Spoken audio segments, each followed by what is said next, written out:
Good afternoon. Today is the 14th of August 2024. We are 22 minutes past 1. Welcome to this special edition of UK Column News.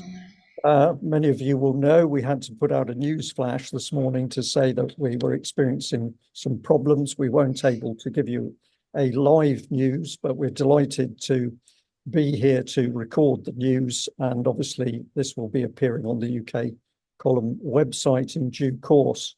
So I am in part of the UK Column studio, a little bit that maybe you haven't seen before, and I'm delighted to have Vanessa Beeley and Charles Malet with me on video link. So let's do our best to take you through this news.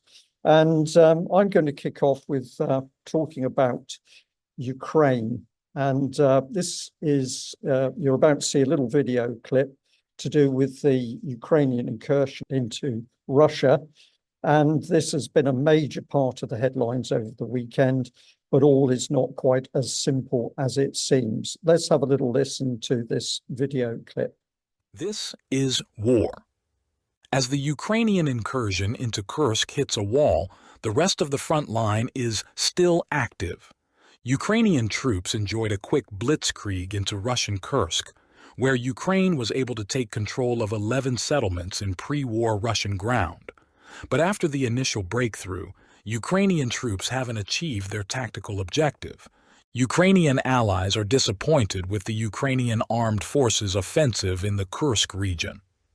The Ukrainian armed forces offensive in the Kursk border region has been stopped after the rapid redeployment of reserves and is turning into another meat grinder for the Ukrainian troops. The North Group has attracted units with combat experience to repel the attacks, rather than hastily assembled brigades with a 2-week training course, as is usually done in the Ukrainian armed forces. So there you have it. Essentially, the Ukrainians crossed the border in the direction of Kursk, possibly up to about 15,000 troops moved in through that breach. And Western commentators at least have said that the objective of the Ukrainians was to go as far as they could towards Kursk, which has a nuclear power station facility. So if captured, this would be a big coup for the Ukrainians.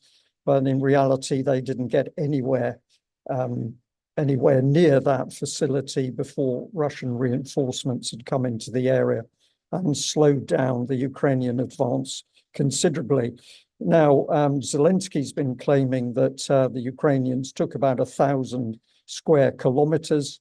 Other observers are saying it was nearer to 500, but nevertheless, a significant amount of territory taken, but claims about 28 communities being taken by the Ukrainian forces. This is all overstatement because this is an area of minimal population and very, very tiny communities. Most of it is simply rural and wooded areas. But the BBC, as we can see on screen, made bigger this, if we just highlight some of this. So the BBC here with "We entered easily," say Ukrainian troops involved in the Russia incursion. Ukraine's incursion, where does it go from here? Ukraine claims to control 1,000 square kilometers. And an earlier article from Steve Rosenberg, Ukraine's incursion shows Russia war is not going to plan. But if we actually go to Ukraine itself for reports, things start to look very different. So here's the Kiev Post, all eyes on Kursk, but Donetsk in trouble, special forces source says. A little bit of a tongue twister, that one. The Russian army is advancing into the Donetsk region, heading towards the strategically important city of Pokrovsk. And if we have a look at some of the comments that go with this article, this is where it gets very interesting, because remember, this is a Ukrainian forces man speaking. While the Ukrainian army is making rapid progress in Russia's Kursk region, the Russian army has made significant gains at the Pokrovsk front in Ukraine's Donetsk region, and the situation is becoming dire. An individual from a special forces battalion told the Kiev Post. The city of Pokrovsk, the capital of the district of the same name, is a transport hub lying on the main road that's an important supply route to other Ukrainian outposts in the region. The source told Kiev Post on conditions of anonymity that Pokrovsk city and other settlements through the district, it's about 508 square miles as a total region, are under constant enemy airstrikes. That means Russian airstrikes where cluster bombs are being used. And the man goes on to say that Ukrainian defenders on the Pokrovsk front have been able to leave their positions for 90 days due to intense shelling and the use of strike drones. And they go on to say it's very difficult to deliver food, water, and ammunition to the positions due to the risk of artillery fire and loitering munitions. Resupply is done using unmanned aerial systems and ground-based remote-controlled drones. The source said that evacuation of the wounded is carried out by ground drones, and logistics and frontline surveillance are complicated due to the Russians' massive firepower. So this is very clear that on the main part of the fronts in the war in Ukraine, the Russians are causing huge problems for the Ukrainian. And it then says that a Ukrainian lieutenant with the call sign Alex on his Telegram channel on Tuesday reports that the situation is darkening. Everything is very grim on the Pokrovsk front. Without exaggeration, battles are emerging for Avdiivka within the village itself. And he goes on, the article goes on to say, as reported on the same day on Telegram by deep state analysts using satellite footage, Russian troops have occupied the villages of Lysychansk, Ivanivka, and Severodonivka. But essentially, what we're seeing is a massive advance by the Russians, which we need to understand because this is the important part of the battle, whilst the Western media is bigging up on the Ukrainian incursions in the Kursk area. Now, what's surprising about this report is that the Ukrainian source is actually now reverting to social media on Telegram and other places in order to report accurately what's happening on the battlefront. And if we have a look at the Kiev Post article itself, they also include this little clip which shows an animation of the Russian attack. Now, this might seem very small, but what we need to remember is this is just one of the many fronts on the Ukrainian battle lines themselves. And the important thing is that the Russians are advancing every day. It might be 200 meters, it could be 500 meters, it could be a kilometer, 7 kilometers, but it is happening each day on many regions in the front. And in many cases, Ukrainian defenses are collapsing. Meanwhile, we are being told that the Ukrainian incursion over the border and into Russia in direction of Kursk is the important attack, and this is incorrect. Meanwhile, we'll just have a look at these video clips showing the horrors of the battle and the front itself, where the Russians are using FAB strikes, they're using artillery, and of course they are using drones to attack Ukrainian positions across the front. Really horrific fighting on the main part of the battle lines.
So the last video there showing Ukrainian armor being destroyed.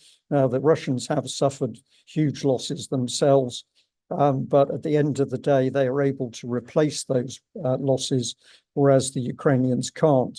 Now, on screen, part of the horrors of life in Ukraine, because the recruitment squads, very brutal in lifting young and old from the streets and dragging them off to the front, where they're either going to die or be mutilated, unless they are very, very lucky, because this is a brutal war. And this is something that the BBC is not reporting, that within Ukrainian society, Ukrainians are now setting fire to the recruitment vehicles. Often these are of neighbours. Neighbours are part of the recruitment teams, and these vehicles are being set on fire in protest at the snatching of relatives to take them to the front. And we need to remember where this war has got, because even Trump is now talking about 500,000 dead. The majority of those casualties Ukrainian, probably in the ratio of 3-4 to 1. But I have seen on social media allegations that so much space is now being taken up for graves in Ukraine that this is causing problems with areas of land that have already been handed over to Western corporations for future development, or at least rebuilding of Ukraine. So absolutely horrific, the situation in Ukraine. UK, the US and the West are fomenting this war. And of course, if we dare to stand up and speak out about it, we're likely to come under, we're likely to get in trouble with the UK government, at least, due to the increasing censorship under Keir Starmer's new Labour regime. So really horrible things happening in this war in Ukraine. This is fomented by the West, the US and the UK in particular, pushing for this war. And we're now into 500,000 dead. But if you dare stand up and speak out about this, you're likely to come under the watchful eye of Keir Starmer's new Labour government. Charles, let's bring you in here, because you're looking at a dissent and really what the government is doing. That's right, Brian. Yes, good afternoon all. Thanks very much for bearing with us. And the events of the last few weeks have certainly prompted the government and the police and the media to act in a very particular way. Some on certain sides of the debate or the argument might consider that this is a demonstration of the effect the state can have when it puts its mind to it. I think when one looks at detail, it looks like a sense of a complete loss of proportionality by police. The criminal justice system, on the one hand, can be seen to deliver an effect when called to, but is it the right effect? Is it appropriate? Or does it really look like it is the great big boot of authority stamping on dissenting voices? So we start with a tweet from the National Police Chiefs Council, NPCC, effectively showing off that they've arrested over 1,000 people and already charged over 500. So those prison spaces that we've talked about previously are now being vacated in order to move people in many cases on very, very tenuous and spurious grounds. But nonetheless, I've highlighted the text at the bottom of this, which says, "We told you justice would be swift and we wouldn't tolerate this type of criminality." Now, I think the two things that come out of there, first of all, are a rather menacing tone, which I think does not fit with the model that police really should be espousing to work towards, which is one of a cordial relationship with the public. Instead, it suggests a sort of bully boy mentality. And the other one, I think, to be drawn out of this is the specific reference to this type of criminality. And in effect, they're saying that, of course, they can, if they choose, deal with this or something else. But the inference being that there's plenty of stuff that they choose not to deal with. A constant gripe about policing and the political nature of it in this country. So we'll move on now to hear what Gavin Stevens, the chair of the NPC, said about this, talking about working hard to bring the disorder to an end. Arrests are just getting started, again, sort of slightly showing off, and they won't stop till communities get the justice they deserve. Well, that's a highly questionable statement, or indeed one that's very much open to interpretation. But the point he's trying to make here is he's linking violence and spreading of what he's calling online hate. And the NPCC has gone on to talk about regional crime units. If we just click on one, we see that they've got units set up specifically to deal with this. And the text in the next slide says that specialists have been tasked with pursuing online offenders and so-called influencers. Well, it's the media and the state that are calling them influencers and deciding that they are spreading hate and inciting violence. This is what I want to come on to. So next we'll look at the Serious Crime Act of 2007, which in effect amended the law with regard to incitement. There's a difference between inciting racial hatred, which of course is something that's cropped up a lot recently because that's covered by the Public Order Act 1986. Specifically here, we're talking about the Serious Crime Act, which defined two offences in sections 44 and 45. The first one being intentionally encouraging or assisting an offence. So and we need to consider what this is, and I'll explain why, because of how some people have in effect fallen foul of the law. But somebody commits this offence if they do an act capable of encouraging or assisting the commissioning of an offence, and also that the person intends to encourage or assist its commission. Very key phrase there, to intend that, and both things must happen for the offence to be complete.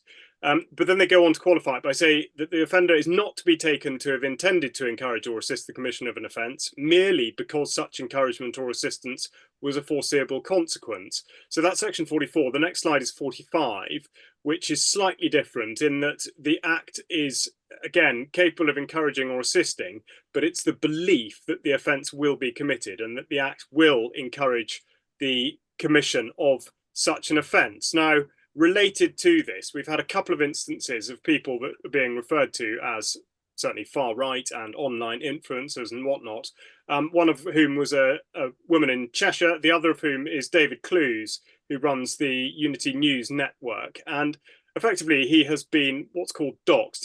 He's had several attacks from mainstream publications, which in a sense are, if they're taken on a reasonable basis and they do actually attack the point and not the man, fair enough. In this case, the specific references have been made to his family, which have had nothing to do with any of his online presence or his news broadcasting, and yet they have been dragged into this. So this is effectively the level that we've got to. And I'll just go on to explain why this is a huge problem. But first of all, just to look at what he's been described as doing here is fanning flames. But we'll just go on and have a look at his Twitter, or the UNN Twitter, over the last few days. First of all, we see that he's simply reporting that there's a presence out in Southport as anger expresses itself over the murder of 3 young children. And then the next one says that the Southport riots is effectively comparing the way that violence was treated by police in 2 different situations. And then finally, he's talking about effectively state violence here with a picture of Keir Starmer and Zelensky, saying that extreme violence, murdering and maiming of people is okay as long as the government does it. Now, the issue with Clues here is that these journalists can conduct this sort of activity with absolute impunity because of the gift that is the Online Safety Act 2023, which we look at in the next slide. And then we'll just go straight on to the provision in section 179, which states that a person commits an offence if they send a message and that it conveys information that the person knows to be false. Now, that is absolutely critical to this. Further, that the person intended the message or the information in it to cause non-trivial psychological or physical harm to a likely audience. Well, this means, in effect, this takes some of the provisions from the Malicious Communications Act 1988 and the Communications Act 2003 and rolls them up into this offence. But the most significant detail comes next in section 180, which says, in part 1, a recognised news publisher cannot commit an offence under section 179. So even if the article that was printed in the Sunday Times, the Daily Record and the Guardian, all attacking David Clues. So don't mean to make the point about the individual, but the fact is that they can do this because even if they knew the information was not false, and with Clues there was effectively a reference to sort of the suggestion of criminal activity, which was absolutely not borne out by the events of some years ago. But they not only have the intent of putting out false information, but to intend to cause harm. And yet there's no comeback because the Online Safety Act, which is exactly what we've been warning about for years, rules this out. So to look, if you want the background to all of this, I'd suggest that you go into the censored section on the UK Column website, which has a really in-depth analysis of the timeline for all of this. Now, concurrent with this, just updated yesterday, was the guidance on radicalisation and Prevent. We'll just have a look at the government website, updated 13th of August, how the Prevent programme supports people who are at risk of becoming involved with terrorism. So again, trying to capture everybody like within this, effectively within this sort of construct. And we'll just look quickly at the referral form itself. So I've asked concern or collaboration. I mean, there's a more than a whiff of 1930s Germany here, getting people to report on their family, friends and neighbours. But the referral itself, particularly in the next slide, has a number of phrases, talks about extremist groups or people that worry you, but of course doesn't qualify it. So essentially trying to push people into a situation of concern about others, travel plans to a conflict zone, and also the threatened anyone with violence, shown interest in hate crimes, extremists or terrorism, or use their mobile telephone, internet or social media in a way that worries you. Well, effectively, this is so absurdly subjective as to be almost meaningless. But the next slide will just go on to how effectively sort of ludicrous this has become in terms of putting the tail on the donkey. And we've got the Daily Mail here reporting that Tommy Robinson and Nigel Farage being considered or scrutinised by the security services amid fears that Putin is actually behind all this. So what the next slide shows just a little bit of text from this, saying that questions remain unanswered over who's financially supporting Robinson. Well, this was something we dealt with on UK Column News a few weeks ago. The Israel lobby very, very clearly stating that they have funded Robinson in the past. So I don't know why there'd be any debate or confusion over that. But then some looking to Putin, arguing he benefits from domestic unrest in Britain. Worth pointing out, of course, that Nigel Farage has come out very much as a taking a pro-Israel stance at the moment. And what we'll do now is we'll just have a look at the former Secret Intelligence Service MI6 operative Christopher Steele, who's speaking to a Times Radio journalist about his views on whether or not Russia has anything to do with this. What happened in Southport? It caused such psychological, or was designed to cause such psychological damage, this attack, and it is obviously subject to a criminal investigation now, on children at a Taylor Swift dance party. Will they be looking, the security services, if you like, at one of those, at a jigsaw of what's been happening in this country, and will they be looking potentially for links between what happened in Southport as being something directly designed to be used almost as a sort of lifting point, a bouncing off point for the riots that we've seen in this country, as a way of whipping up tension and hostility on the streets of Britain? Yeah, I mean, I think bear in mind that Britain is probably Ukraine's strongest ally and is really material in terms of Ukraine's ability to fight Russia in the east, particularly. And so, yes, they'll be looking at things like that. I think it would be far-fetched to think that an incident like Southport was manufactured by a foreign power. However, the foreign power might well be looking at trigger incidents in which they can exploit situations that occur spontaneously in order to create a bigger political effect. And I suspect that may have been happening here. One of the theories that has been going around is that Russia was indeed planning to destabilize the UK and look for excuses to do so, and that was planned for this summer prior to an expected October general election.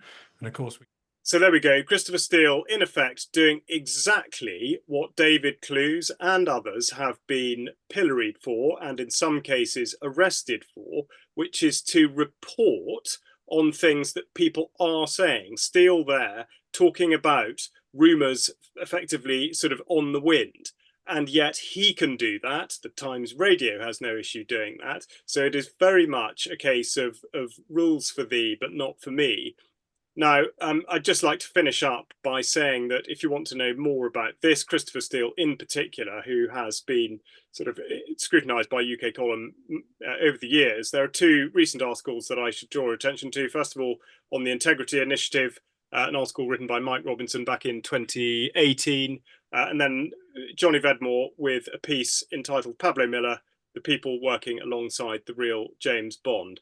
So that's where this segment gets to, but in effect, an absolutely appallingly disproportionate response by the state. And of course, as Brian has said many times on the news in the last few weeks, an absolutely enormous and deliberate distraction from the underlying causes of the unrest in the first place. Charles, thank you very much for that excellent summary. We're in troubled times, aren't we, with a government which is, it's got the veneer of respectability. It claims to be there as a Labour Party looking after the people, but everything it has done so far in this very short time in government is to close things down on the public, and particularly any of the public that dare to ask questions. Meanwhile, we've got the BBC absolutely able to do what it pleases on a multi-billion-pound budget. Vanessa, welcome to UK Column News. And you're going to take us through BBC fake news before getting into some of the horrors that, of course, that the BBC just doesn't or will not report. Yes, I mean, you know, the BBC is infamous for, particularly, as you've mentioned many times before, it's BBC Media Action, basically an infiltration tool into countries like Syria, that after the scouting done by BBC Media Action would then be basically targeted for regime change and destabilization. We've covered this a number of times. But this is actually on the BBC World News website. The report was generated by BBC Persia, which is known by most Iranians to be, let's say, the flagship of the propaganda that is being waged against Iran. And of course, one of the mainstays of that propaganda is the head covering rule. They always call it a hijab. You don't have to wear a hijab in Iran. I spent 2 weeks there about 2 years ago in Tehran and in a number of other cities, and the headscarf rule is simply that, just cover your head. You don't have to wear a veil. You don't have to wear even a full hijab of any description. And I have to say that I didn't see any morality police. And the majority of women in Tehran, in particular, in many of, let's say, the wealthier areas, but also in the markets and the souks, were not wearing any kind of head covering. But the BBC has put out this quite incredible headline for me: Iranian woman paralyzed after being shot over hijab. I should have underlined this. And then let's have a look at the actual report. So this was reported by Bahram Gobadi, who's actually based in the UK when you look at his X account, formerly with Reuters, now with BBC Persian. So a mother of two has been left paraplegic, according to the BBC, after being shot by Iranian police over an alleged violation of the country's strict hijab rules. A source with knowledge of the case has told the BBC. How many times have we seen BBC and legacy media reports using these anonymous sources to basically back up the mainstay propaganda against a target nation? And of course, this is coming in at a time that Iran is, if you like, center stage with the potential of escalation between Israel and Iran after the assassination of the Hamas chief negotiator, Ismail Haniyeh, in Tehran 2 weeks ago. So let's have a look at what the actual police report said. Unfortunately, I've only got it in Persian, but basically a number of activists went immediately onto X to say that that's literally not true. She was inside a fully tinted glass windows car and ignored an anti-theft halt. So the police believed the car was stolen and then tried to escape. When you actually read the police report itself, they talk about the fact that she ran through red lights, she ran through police stops, and bear in mind, they couldn't see who was actually in the car. So when they got to her, she was injured. In the police report itself, it doesn't actually mention any shooting. So potentially she was injured simply through damage to the car or crashing the car. It has literally nothing to do with her hijab. That's the very important point here. And, you know, even if there is some question over this, the BBC is not reflecting that question. The headline is very unambiguous. It deliberately gravitates towards this having something to do with the head covering, which actually it really doesn't, according to information that I've received. And there's no verification, there's no substantiation. So, you know, this is the rigorous journalism, as I've been told multiple times by the BBC when they question my narratives from inside Syria, that the BBC is constantly boasting of. I'll leave people to make up their own minds whether they consider the BBC to be fit for purpose or not. I'll just come back to you, Vanessa. Of course, I remember very well a couple of years ago the BBC pumping articles out about the wearing of hijabs in Iran, and we tackled the BBC at the time and said that basically their reports were inflammatory and inaccurate. And of course, eventually the BBC just simply refused to answer. But to us, it was very clear that the agenda of the BBC was to use the hijab as a wedge to start unrest in Iranian society. And of course, that mirrors exactly BBC media action working inside Syria to engage those who were challenging the government. So it's terrible times when you have a multi-billion-pound media organisation funded by the taxpayer that is then going to effectively tell lies to the people paying for it. But take us on through really sad things that have been happening in the Middle East over the last couple of days. Yeah, so, you know, focus again on the ongoing almost 10-month genocide in Gaza and the occupied territories by the Zionist forces. So on August the 10th, day 309 of the war, there were actually 2 attacks on schools which were housing displaced refugees from other areas of Gaza that had fled to these schools for shelter. And of course, they were told these were safe places. But we're going to focus on what has been called the Al-Fajr massacre, which is the dawn prayers for Muslims, which resulted in over 100 people being killed. When Israeli forces targeted the At-Tabayin school in Gaza City during dawn prayers. More than 200 people were injured. The school, sheltering thousands of displaced individuals, was hit while people were praying, leading to extensive casualties and devastation. And we're just going to show a very short video. It's not particularly distressing, but it will just show the school itself, and how tightly packed the school was with civilians, and of course the majority again being women and children when it was targeted by Israeli airplanes.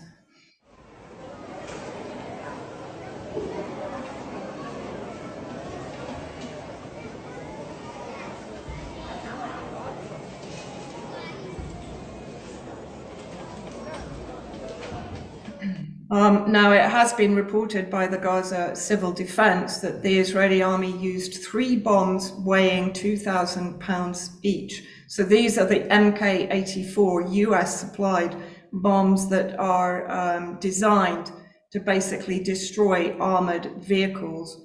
And 3 of these, so that's, I think, 907 kilos per bomb, designed to basically shatter armored vehicles and tanks, was dropped on these thousands of displaced unarmed refugees. You can imagine the absolute devastation.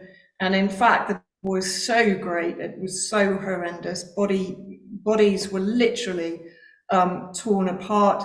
If we look at the next report, every 70 kilograms of remains of body parts is considered a martyr. What does this actually mean?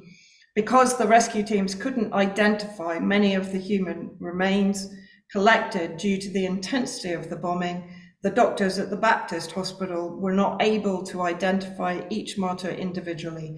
Instead, the doctors have started collecting body parts in plastic bags in giving 70 kilos of remains to the family of a martyr who's gone missing. Just let that sink in for a second. You don't receive the body of your dead child or your dead father, mother, brother, sister. You receive body parts that weigh 70 kilos. And there was a young man from Gaza who went on Twitter to express what this means to the people of Gaza.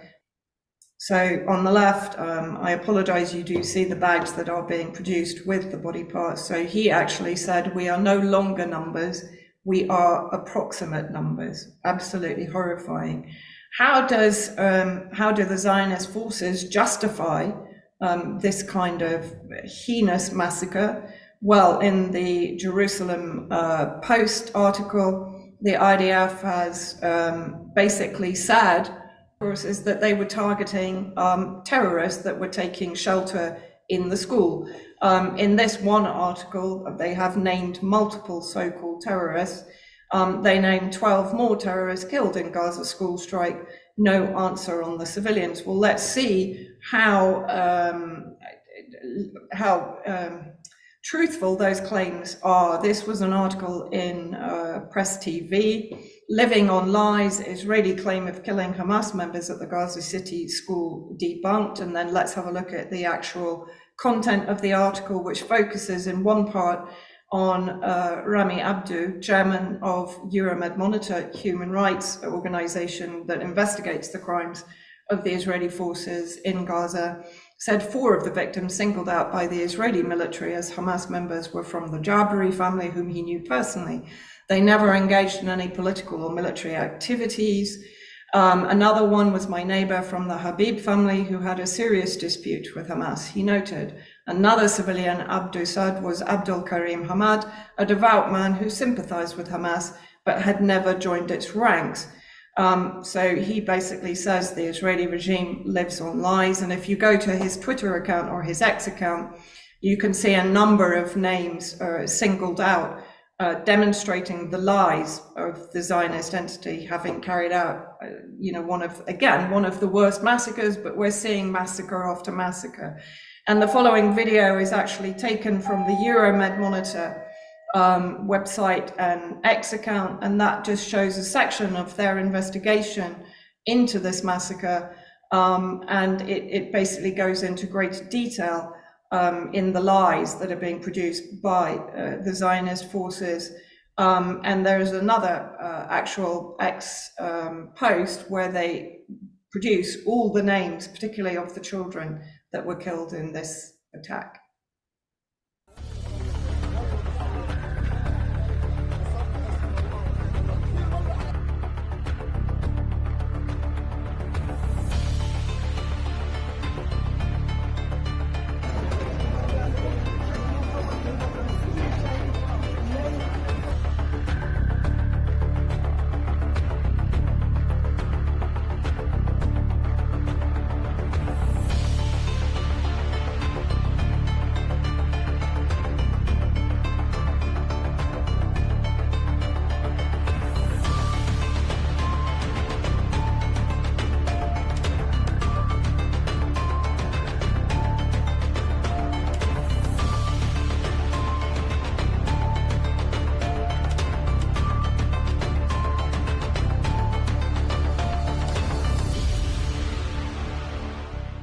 Okay, Vanessa, thank you very much for that report. It is absolutely tragic what is going on. It's horrific and it's tragic what is going on.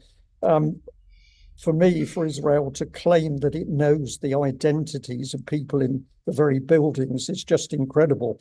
You may know some, you may know 1 or 2, but to be able to say we knew exactly who was in that building in the prevailing conditions is just, to me, an incredible claim, just incredible. We need to stop it. I think the really sad thing is that we're not seeing any numbers of politicians in the UK or the US or indeed Europe-wide who are calling for an end to the violence. What we seem to have is more and more calls for more weapons and munitions to go into Israel. And of course, those supplies are led by the US and the UK. They need to be stopped. Well, we're going to say to our audience today, thank you very much for joining us. And of course, we are only able to do this by the support of our paying members. A membership of £5 a month is part of the small sum that keeps UK Column as a whole going. And our intention for the future is, despite everything that Mr. Starmer is trying to do, our intention is to expand the UK Column and to expand reporting about what is actually happening in the United Kingdom and worldwide. You can help us, of course, by sharing material. We're putting it out across the major platforms. Facebook at the moment is effectively shadow banning us, so we'll just cross that one off the list. But we're working to see whether that actually can be restored. Anybody can help us by making a purchase from the UK Column shop, and anything you buy is of help to us. So if you haven't been there before, please consider doing that. We'll also encourage our viewers and listeners to buy a copy of the Agenda 21 Your Life in Their Hands booklet. Many people have bought this. They have given us lots of complimentary responses about the content, the detail and the style. And this is encouraging us to produce different editions in the coming months. And we'll tell you more about that in due course. Now, an interview. I think this one is yours, Charles. Alistair Williams. Indeed, yes. So I'd really encourage you to listen to Alistair Williams, who gives a fascinating personal insight into his career in comedy, but also how the scales fell from his eyes when he realised that, in effect, the entire system was controlled, but also, very interestingly, how comedy is used as a weapon with which to control and shape the agenda. And then he goes on to discuss his effectively deep Christian beliefs and how that's affected great change in him. So I'd really encourage you to listen to that. Okay, and you've got a couple of adverts here: Died Suddenly and The Attack on Food and Farmers.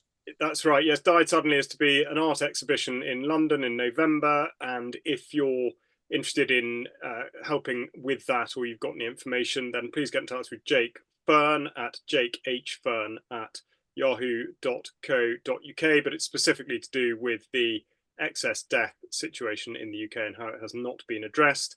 And yes, as Brian says, then in September, on the 6th and 7th of September, there's to be a symposium run by or hosted by Children's Health Defence, so chd.tv, Attack on Food and Farmers and How to Fight Back. So essentially how to take control of your food supply, and a range of amazing speakers. So I think you'd learn a lot there. So I would encourage you to take part in that. Okay, and also we'll give people a reminder of the UK On Location event in Bristol on the 19th of October 2024. And early bird tickets are still available for that at a discount. So that's an attractive option. But what do we want to do? Well, obviously, we want a very good and an exciting event, but we, the UK Column team, also want to be able to meet members of our audience. And this is a very important thing for us, meeting people in person, sharing stories, and also coming together in order to discuss and report what's happening in the world. Now, Charles, let's bring you back, because you are going to be talking about food security, which should be an important issue for all of us.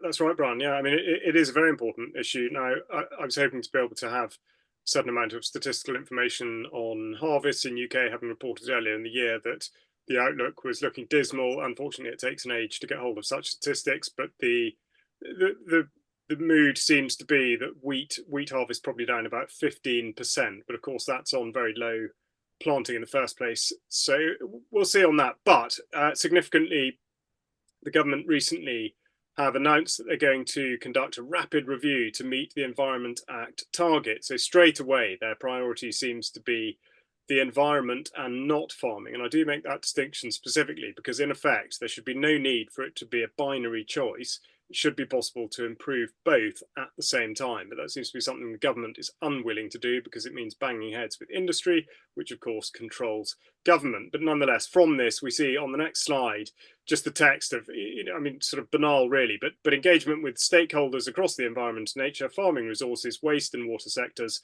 working hand in glove with businesses, local authorities and civil society across the country to develop new ambitious plans to save nature. So here we go again, banging the same drum. Everything's going to die, everyone's going to die, and it's all your fault. But in order to address the problem, we'll put an enormous number of people in the same room and expect to come out with one sensible solution. Very unlikely to work. But the point is, as I say, that the government seem to be suggesting that it's either nature or food and not both. Of course, there is a way in which farming and nature can work absolutely hand in hand. And I'd encourage you to listen to interviews with both Julian Rose and Angus McIntosh on the UK Column website. And there are a few more in the pipeline on exactly that subject. So the other thing that's come out recently is horticulture statistics from last year. So I should qualify, this is 2023.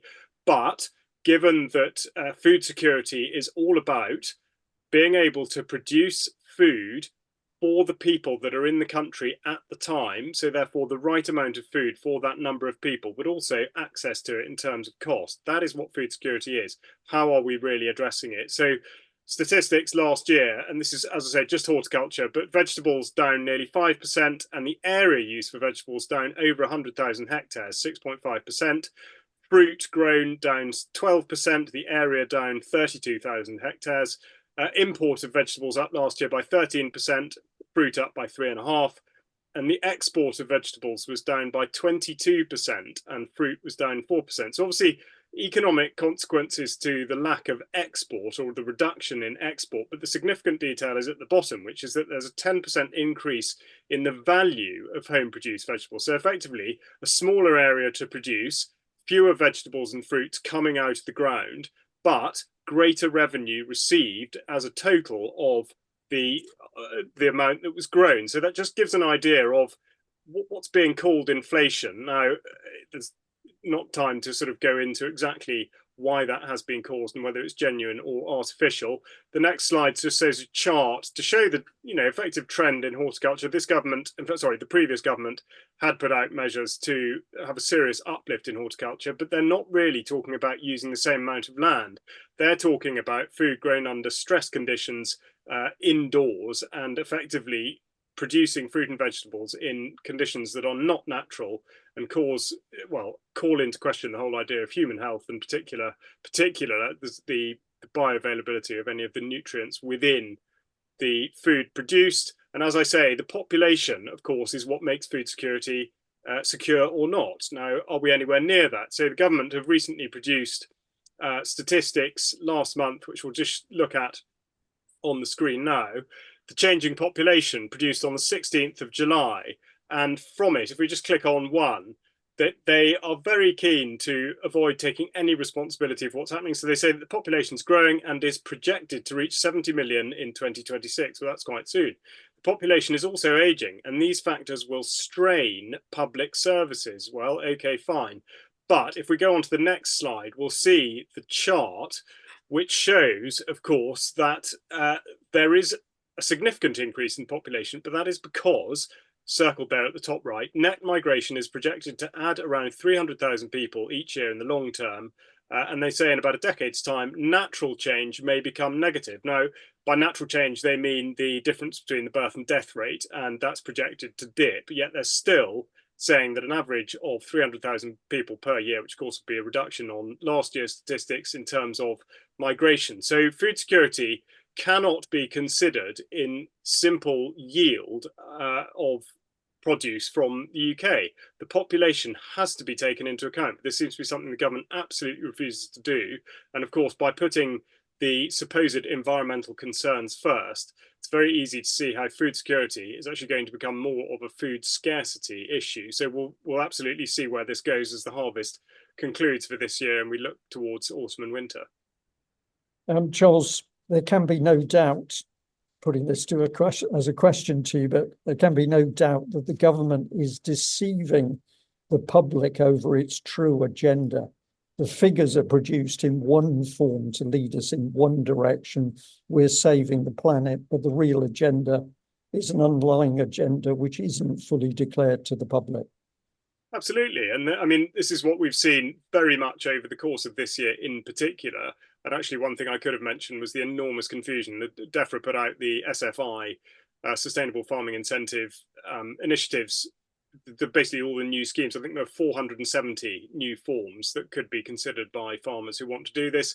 And what they've changed is the ability to just roll one thing on to the next year. So they are bamboozling, exactly as you say, and they are very much saying one thing and doing completely another.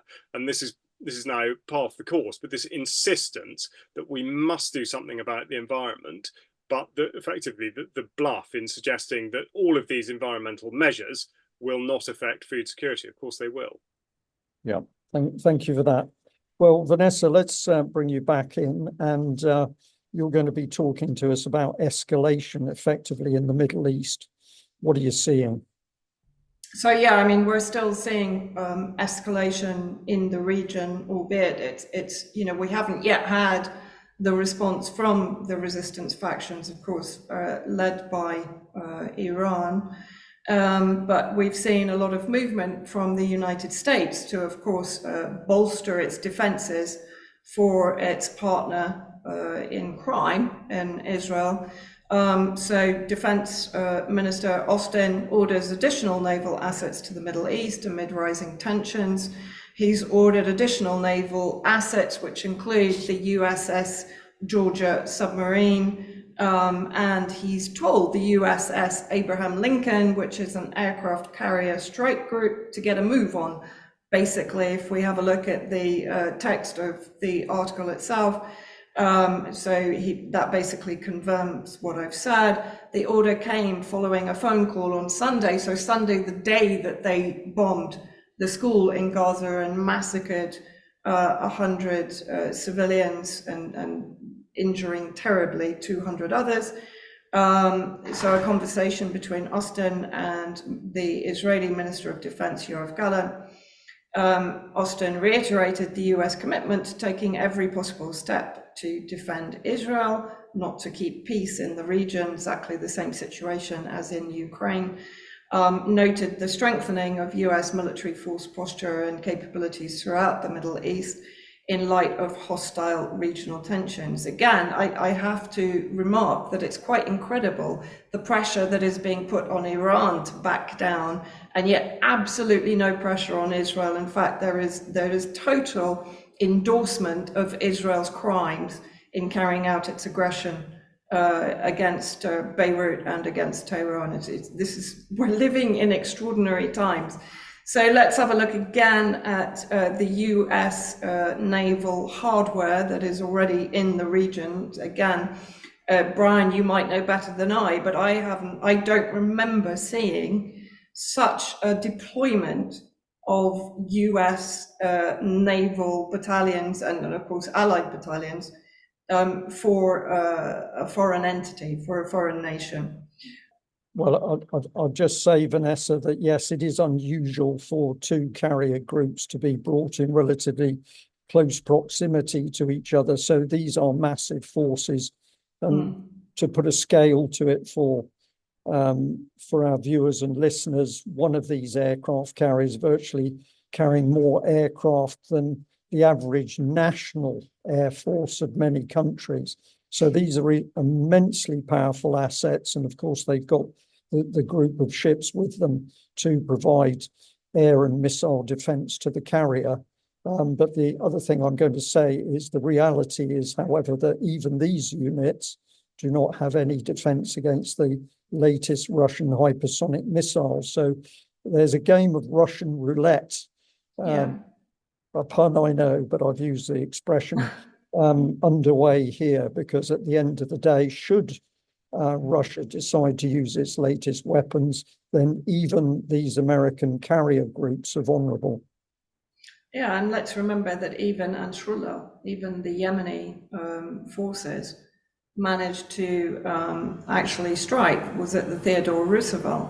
So, I mean, none of them are impervious to the resistance missiles, including Iran's developed ballistic and cruise missiles, and even potentially Yemen, Iraq, etc. But let's have a look what else the US is providing to what is effectively declared a genocidal entity. So 3.5 billion more in immediate military aid to Israel amid the war in Gaza. But also in the last 24 hours, America has pledged a further 20 billion. I think it's around 5 arms packages to Israel. So again, extraordinary funding and sponsorship of this ethno-supremacist entity. Then let's have a look at an opinion piece in Haaretz, which again, it's Israeli-based media. Netanyahu wants a world war. So what is the author saying? Let's have a look. He's basically saying, so he's talking about the fact that in April, Netanyahu had orchestrated a situation where the US was mobilized alongside its World War II allies, France and Britain, together with moderate Sunni states, which of course include Jordan and Saudi Arabia and Egypt, etc., into a coalition defending Israel. So this was when Israel had targeted the Iranian consulate in Damascus. This is Netanyahu's dream come true, the world in an uproar with Israel at the epicenter. And I do think that this sort of bleeds into many more issues that we're looking at. The results of Haniyeh's assassination in Tehran are even more impressive as far as Netanyahu is concerned. Biden sent a force to the region that dwarfs the contingent sent in April. Netanyahu is setting the agenda. The world is breaking up around him. His actions are keeping Vladimir Putin, too, from his slumber. He's more relevant than ever on the global stage, and Netanyahu prevents the end of the war in Gaza in order to ignite a world war. In his megalomaniac hallucinations, this world war, the victory of civilization over the barbarians, shall be his legacy. And of course, where I would comment here is if Netanyahu were to leave tomorrow, actually this agenda would continue. It might take a slightly different shape, it might take a slightly different optic, but the dominance of the far-right extremism and Netanyahu's type of expansionism and revisionist Zionism is an ideology held by the majority of Israelis. And in fact, if we look at the next video, which is of the chief of one of the settler unions, I guess you'd call it, Daniela Weiss, who's been operating alongside the various Zionist governments since the 1970s, where she partnered Ariel Sharon to effectively ensure that the settlements stole as much Palestinian territory as possible. We've played a video with her in it before, so I've included just a few seconds of the original video we played and a recent TV interview where she talks about the fact that the settlers will be in Gaza. In other words, it's going to be a copy-paste of what happened in the West Bank will then be carried out in Gaza. This land was promised to the Jews by God. אז לאן זה הולך לדעתך האירוע שלנו ברצועת עזה? לאן זה הולך? כן. לדעתי, תוך פחות משנה, יהיו אזרחים יושבים בעזה. למה את חושבת? מכיוון שיש לי איזושהי תחושה של הריתמוס ההיסטורי, ברגע שראש הממשלה נתניהו אמר שתהיה נוכחות צבאית ממושכת, אמרתי זהו, ככה זו הזמנה למחול. והוא עשה לנו ממש הזמנה למחול. אני נשאר, ואתם תשתמשו בניסיון, אני קוראת לזה העתק הדבק. מה שעשינו ביהודה ושומרון, וגם אבל מה יהיה עם כל הערבים? And we've mentioned the fact that, in fact, Netanyahu is doing nothing to bring back the hostages. We know now that Hamas, under the leadership of Yahya Sinwar, has actually pulled out of the negotiations on Thursday, saying that Netanyahu, instead of agreeing to the agreement that was set by Biden on the 2nd of July, he's introduced new measures that he knows perfectly well Hamas are going to refuse, which means that the ceasefire agreement will be delayed yet again. I mean, this is what has been going on since October the 7th, and that Netanyahu and the Zionist forces can continue their ethnic cleansing in the whole of Palestine. The next video, again, I just want to bring in Alistair Crook, former diplomat, who goes on interview with Judge Napolitano every Monday, and it's well worth watching because I think his analysis of the region is among the best. And here he's talking about why he believes a regional war is inevitable. Fair to say, Netanyahu does not want a ceasefire and does not want a deal to return the hostages. He wants a wider war against Iran. That's obvious, yeah, quite clear. He's made that absolutely apparent. There's not a single doubt about that amongst Israelis. He wants a full war, and he wants to provoke it, and that's why the great danger is, as I say, not just what Iran does whenever it does it in this next period, but might be much more threatening than people expect. I know the sort of myth of Israeli military greatness is pervasive, but it may be much more serious than they expect. And then they will react. And what will they do to provoke it to the next level where America is fully engaged? Use a tactical nuclear weapon? That's been threatened by Israel, something like that. Well, that will certainly take us to a different level. Where will it leave Russia and China? I mean, this is why I say it seems to me almost inevitable, because there's no one actually pulling back, actually. And then finally, I just want to play a video from 2019 with Syed Mohammed Marandi, a professor in Tehran University. I'm sure everybody knows him. He's a regular guest on the BBC and Channel 4, pushing back against their propaganda. But here he talks about what will happen in the case of a regional escalation, what will happen to the Persian Gulf, and what will happen to the oil installations there, and how that will disastrously impact upon particularly Western economy. And of course, that's a repeat of the Ukraine playbook and the Nord Stream sabotage. They cannot win a war in the Persian Gulf. Anyone who looks at the map knows that from the northern tip to the southern tip of the Persian Gulf, Iran has a strong presence. And it is a small gulf or waterway, the Persian Gulf.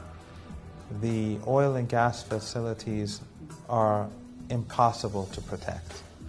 If there is war, the closure of the Strait of Hormuz would be a sideshow.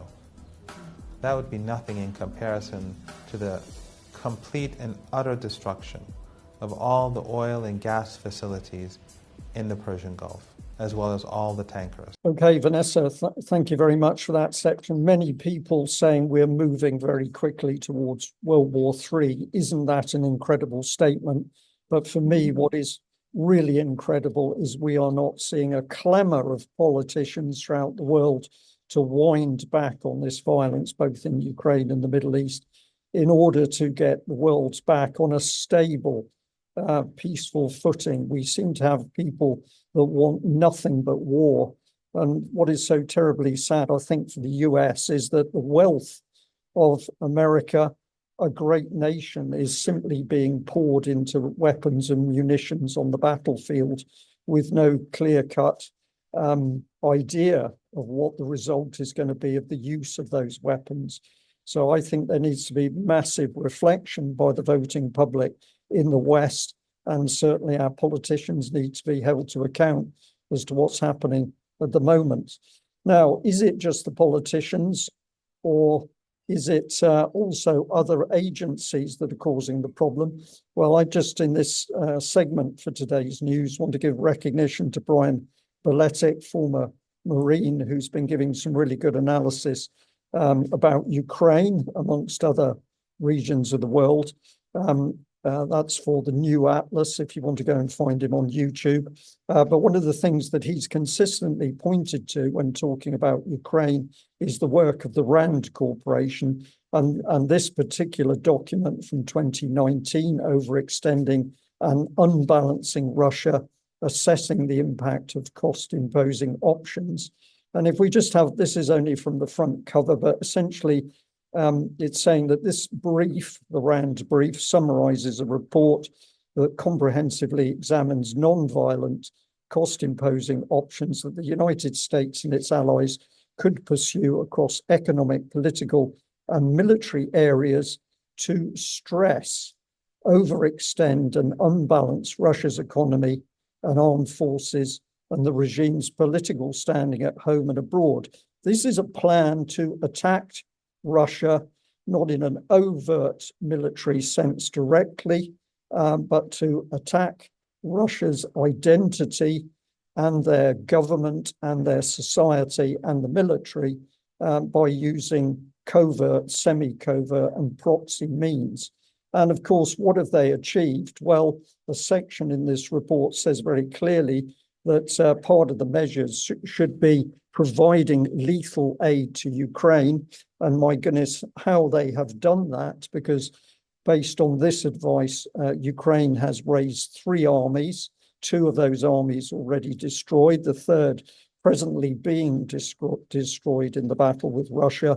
But surprising that the RAND Corporation was advising this as a good policy, as a sensible policy for the US government.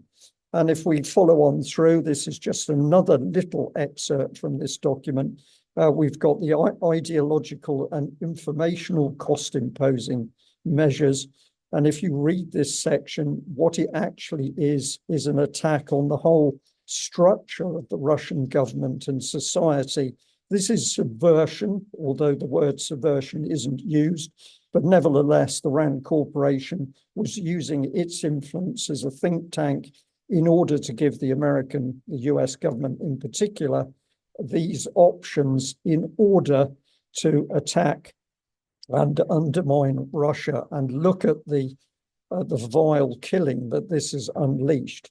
In the bottom left corner, you've got one of the RAND spokesmen introducing a recent meeting that they had where they were talking about the whole crisis in Ukraine and how it was going to continue for a very long time. But also, this caught my eye that they were working alongside the Polish Institute of International Affairs. And when I looked deeper into the Polish organization, I found that in addition to talking about the situation in Ukraine, they were also analysing what was going on inside UK politics. And here you can see on the right of your screen part of a bulletin report that says support for, quote, anti-establishment parties is rising in Britain. And if you actually get into this incredible document, what it actually starts to talk about is the fact that for politics in Britain to work properly, the major parties, the Labour and the Conservative Party, should get at least 80% of the vote. And if they did get this percentage, then democracy would be working properly in the UK.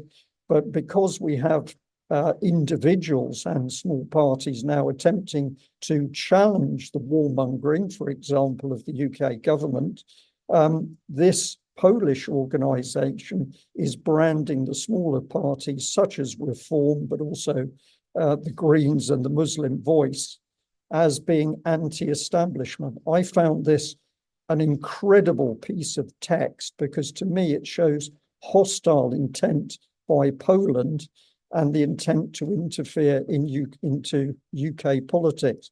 Charles, I'll just ask you to respond to that briefly, but these think tanks are immensely dangerous in the way that they're playing fast and loose with the whole democracy, the government structure, the constitutions of nation states.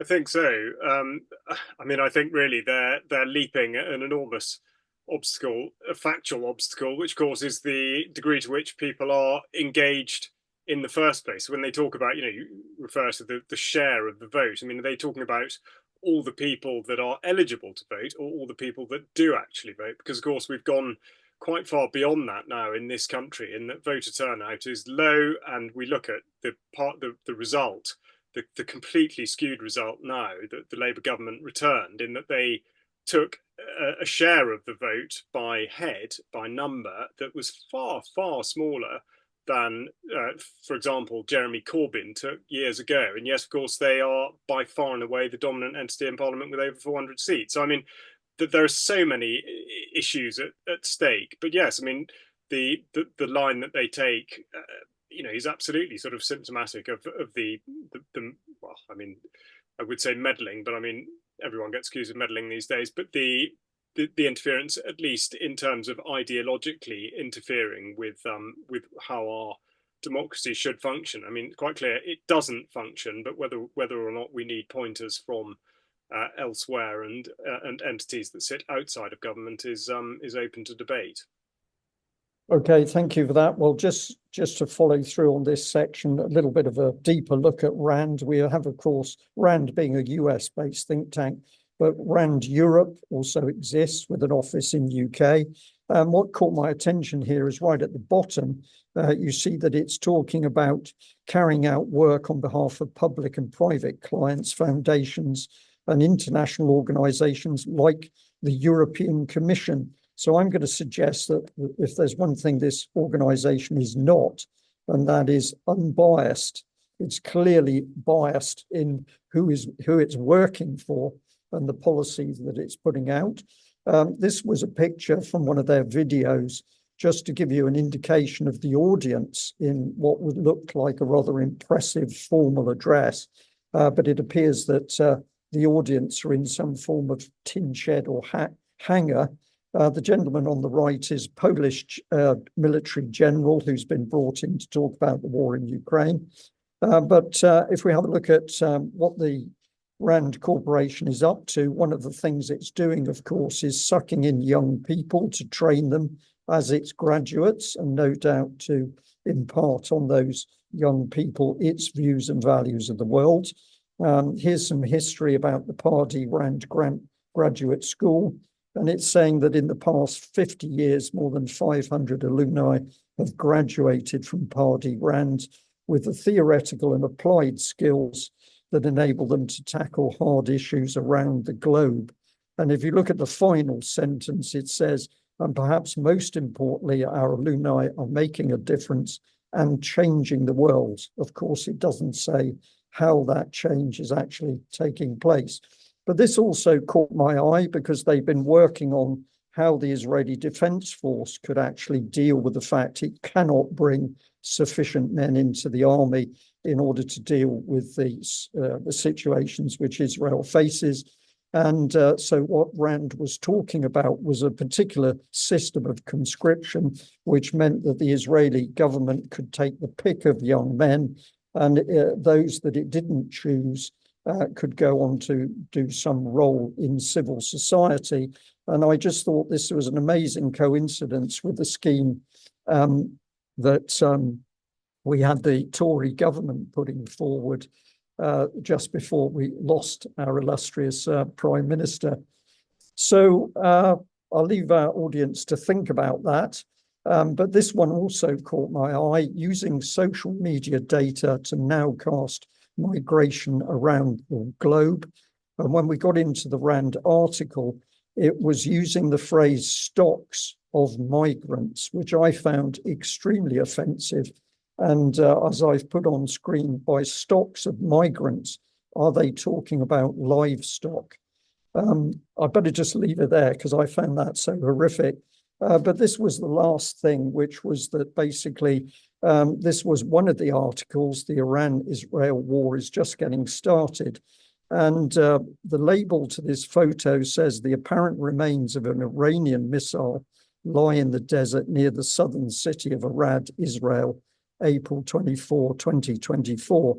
And I just found this an incredible image because if you look at the two figures at the bottom of the screen, they have see-through shadows, which you can see very clearly if you zoom in.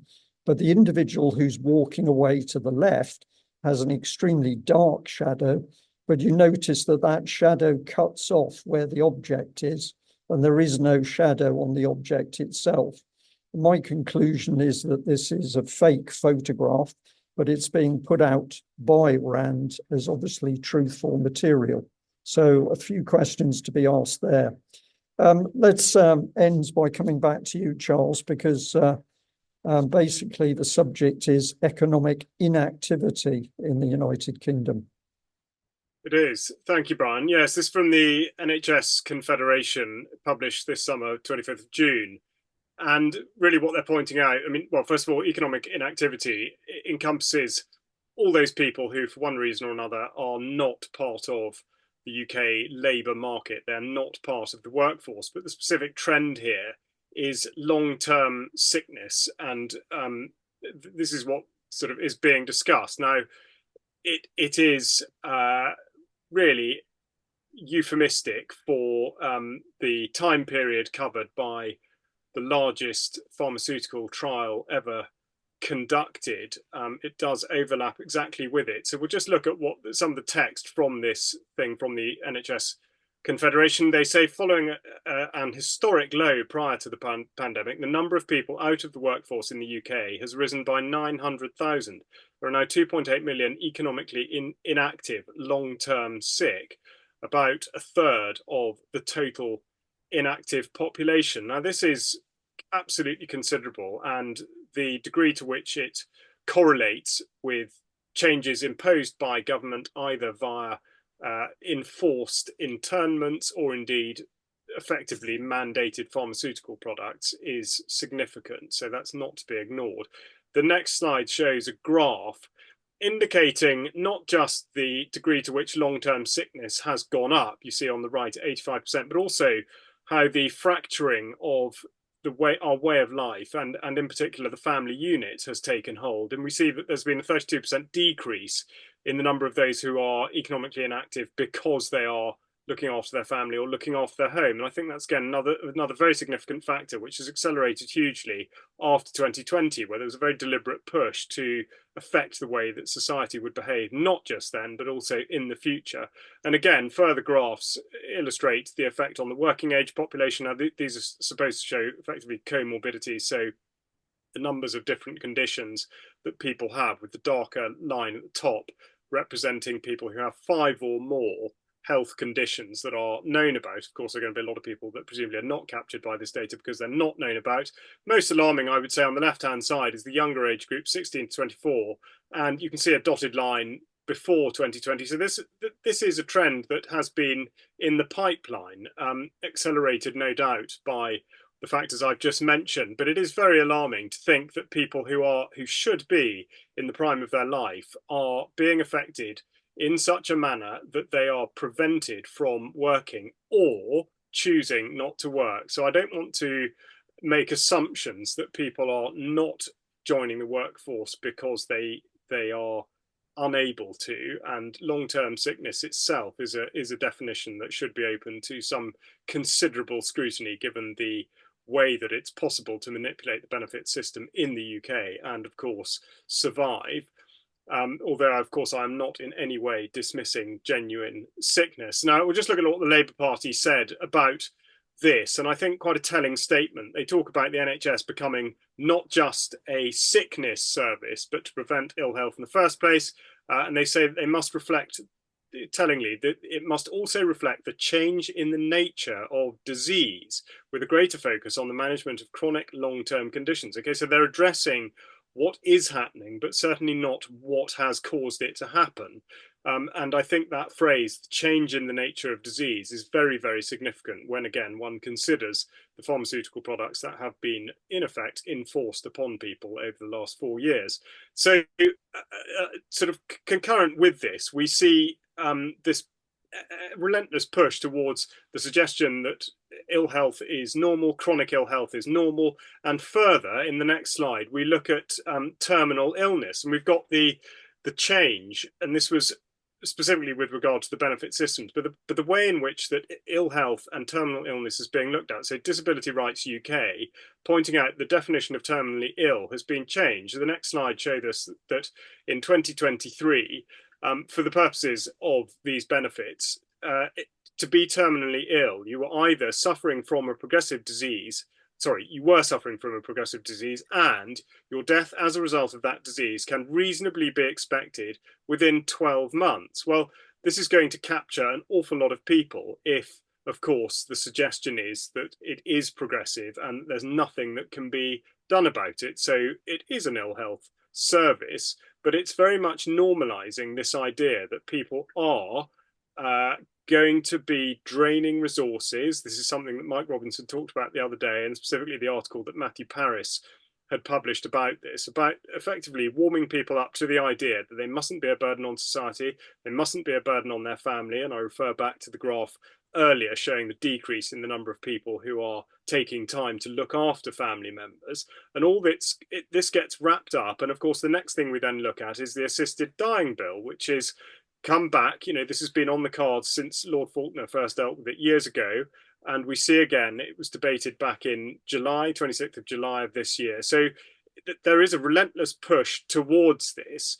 And then, of course, the other thing that we have to be mindful of is the way that all this is reported in terms of the government managing the statistics, in particular, where it concerns death. So this is the chart showing the total deaths from the Office of National Statistics, just released yesterday.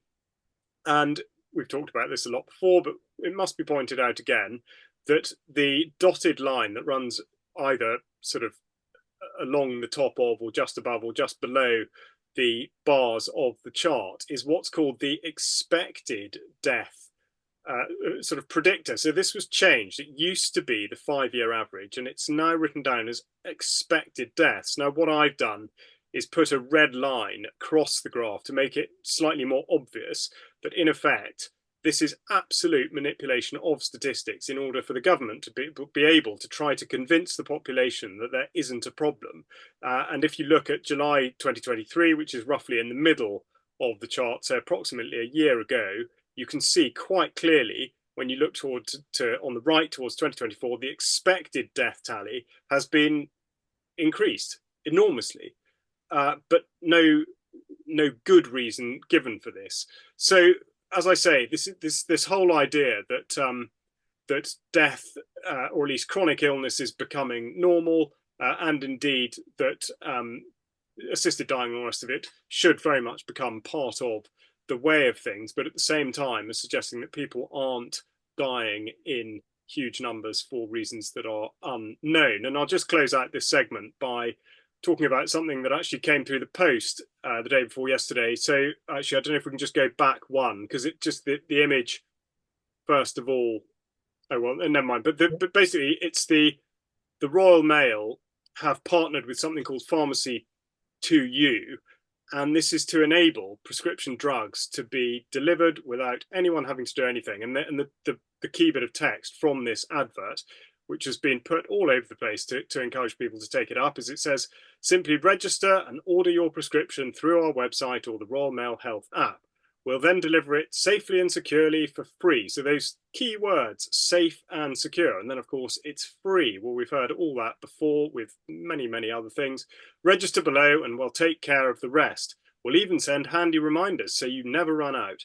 It's as easy as that. So again, this is something that Debbie Evans has talked about a lot, the way in which the delivery of what's being called health, but isn't, is being affected by technology and continuing to isolate people, keeping them in their homes with absolutely no review as to whether they require these drugs or not, but they are simply going to have them forced into their homes effectively by suggesting that it's all too easy and it's safe and secure, like so many other things. So a gloomy outlook, really, in terms of health or sickness, but certainly in terms of the way in which the economy is likely to go as a result of this. And again, the thing to keep our eye on really is where this ends up with assisted dying.